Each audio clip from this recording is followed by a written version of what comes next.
How many stars are there? Buried in that one little question are a number of other bigger questions, and the majority of those answers to those questions are we have no freaking idea. But that doesn't mean there's not a lot to learn. So let's start asking.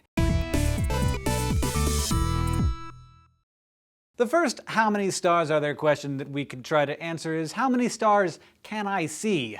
Go to the middle of nowhere, Siberia or Alaska, wait for a super clear night with the moon not risen and no moisture in the sky, preferably on the top of a mountain. If you happen to have really fantastic eyesight, you'll be able to count 2,000 to 3,000 points of light in the sky.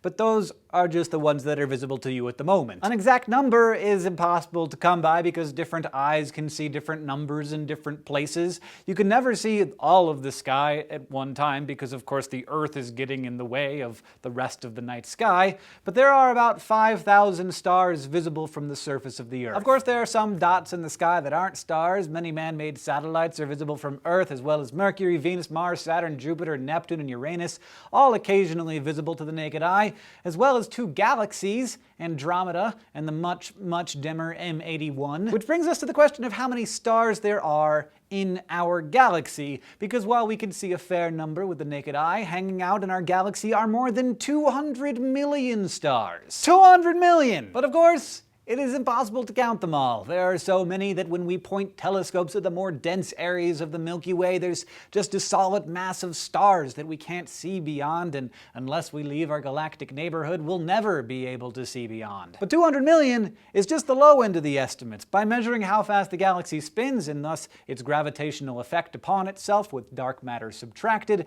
scientists can figure out the rough mass of the Milky Way, which has resulted in estimates of up to 400 million stars. And that's a lot.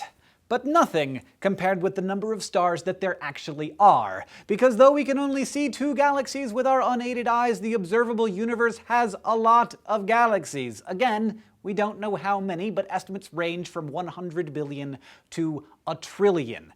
And the Milky Way is not an exceptionally large galaxy. There are so many galaxies that when NASA pointed the Hubble Space Telescope at a tiny bit of dark sky and left the shutter open for a couple of days, the photograph that resulted contained thousands of pinprick spirals and smudges, each one a galaxy. Not that this number will mean anything to the human mind, but that gives us estimates of up to 1 septillion stars.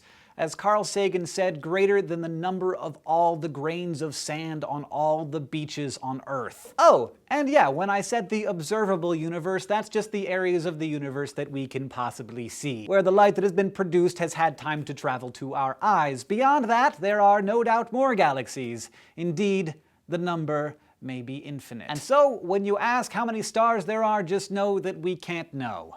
But it is definitely a number greater than I can conceive. Thank you for watching this episode of SciShow. If you have any other fun questions you'd like us to answer, we're on Facebook and Twitter, and of course down in the comments below. And if you want to keep getting smarter with us here at SciShow, you can go to youtube.com/SciShow and subscribe.